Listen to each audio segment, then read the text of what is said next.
So with Texas A&M specifically, we have a relatively decent sized population for Latinos. We about, I believe it's 12% Latino enrollment. Our struggle with our students is to keep them motivated, keep them in school, but also keep them engaged, because we have several students that come from the Valley of Texas, and coming here is quite a bit of a culture shock. So at a predominantly white institution. So we have programs like KMAC, like the Hispanic President's Council, all multicultural Greek fraternities and sororities that really help to keep them engaged. Plus, we have several prospective student centers that right from the bat, when they graduate from high school, that they have someone here at Texas A&M and also in their hometowns to help them to fully adjust. By having programs like SCOLA, it gives those students an opportunity to not only work on their leadership skills, but really get to network with other Latino students, not only from Texas A&M, but students from all over. And my job as a program advisor is to keep my students as supported and engaged as possible so that we can help them become even better. A lot of our students here, they come from relatively, medium to large size families, and they're very close to their families. And when you are 3 to 7 hours away from your family, it's very difficult, especially when several of our students are first generation college students, and their family, especially their parents, don't understand what it's like to be in college. And when they have tough days, it's hard to talk to your family because they tell you, you know what, it's okay. No te preocupes, come home, it's fine. You can go to the community college, you can come to school here, you can work. So they struggle with respecting their family, but also trying to be successful and trying to do better for themselves and their family. So a lot of times it's helping those students to adjust, find ways to get better in school, how to keep up with their grades, but also make sure that they're meeting friends and they're able to have those conversations with their parents to stress, you know what, I'm gonna be okay, I'm gonna stick it out, and I'm gonna graduate. So with going to college, of course, definitely talking to your guidance counselor, but definitely coming to visit. And what I suggest to a lot of our high school and junior high school students is come visit, but not only visit the dorms, visit your orientation leaders, but also the student organizations that are here. Come to a meeting, come to our events so that you can see what we do and what you'll be able to do if you're a student here. And first and foremost, find a school where you feel like you can fit and it's going to be a home away from home for you. Definitely. I know from my experience, I went to the University of Kansas. The minute that I stepped foot on that campus, I knew it was somewhere where I wanted to be because of the people that I met, the people that I interacted with. I had a phenomenal guidance counselor with KU that helped me to be engaged and always followed up with me. I think for students to find a place, really just spend time on the campuses, talk to people that are in student affairs, just talk to random students, that you see walking, ask them why they like their school, why they're there.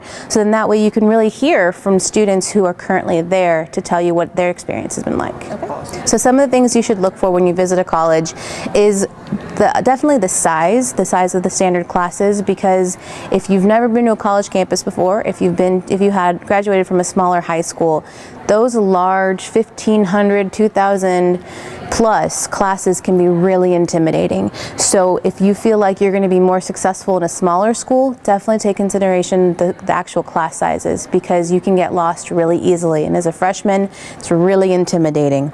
Also, check out your major, check out different options. I know that we always say that when we grow up, we want to do certain things. I wanted to be an attorney. Obviously, I am not an attorney because I am working for Texas A&M in student affairs. So make sure to also have lots of options. Unless there's something you're really, really passionate about, definitely go for it. But also think about other things that you can do in case for some reason, it doesn't work out.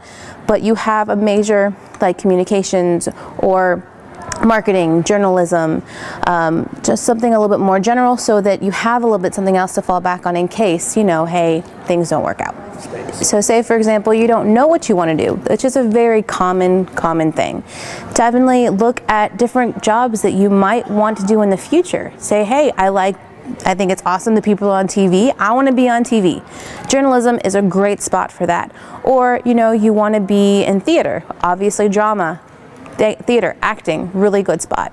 So think about the ultimate job that you would always want to have, or something that you're really interested in, and then find out what those people did and how they got to where they are and what they majored in school. A lot of times the degree is the most important thing. So now you've made it to college, and now what? Well, first, Definitely take a look at your schedule, see how many hours you're taking. Make sure to not take too many hours. You know, don't take 18 hours. It's a lot to take as a freshman. So try to pare down your schedule to make it as manageable as possible. Also, get involved with student organizations, but don't get too involved because you need to focus on your academics first. Try to get to know others, maybe start out as a member and then jump in as an exec position later on if that's something that you're interested in. Try to meet a lot of people, get involved with different things. At Texas A&M, we have Fish Camp, which is an amazing opportunity for all of our freshmen and transfer students to get to know other freshmen. So look for different things that you might be interested in, and then hopefully, talk to people in classes, get to know your classmates. And definitely make sure to talk to your professors every time you have classes, because if you're having problems and you need help, they are the best resource.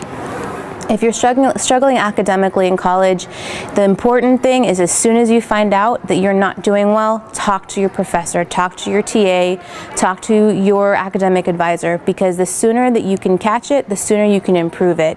And most of the times what a lot of students don't understand is it's okay to drop a class if you're not doing well. You just have to make sure that you drop early enough to where you can still get at least part of your money back that you paid for it, and then that way it doesn't reflect negatively on your transcripts.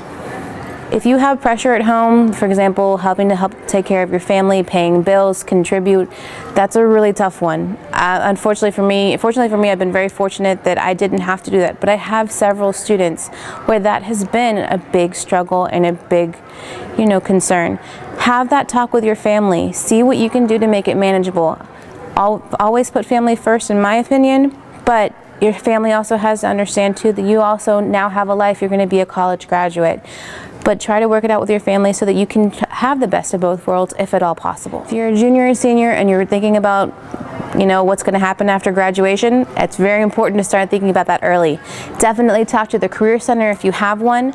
See if you can line up some internships, whether they paid or not paid. They're really helpful. Also, depending on what your major is, talk to your advisor, talk to your faculty and staff members. If you want to do research, start that early on and make sure that you think about grad school. If grad school is an option, definitely talk to those advisors who are in charge of the grad programs, because the sooner you get those applications in, the better.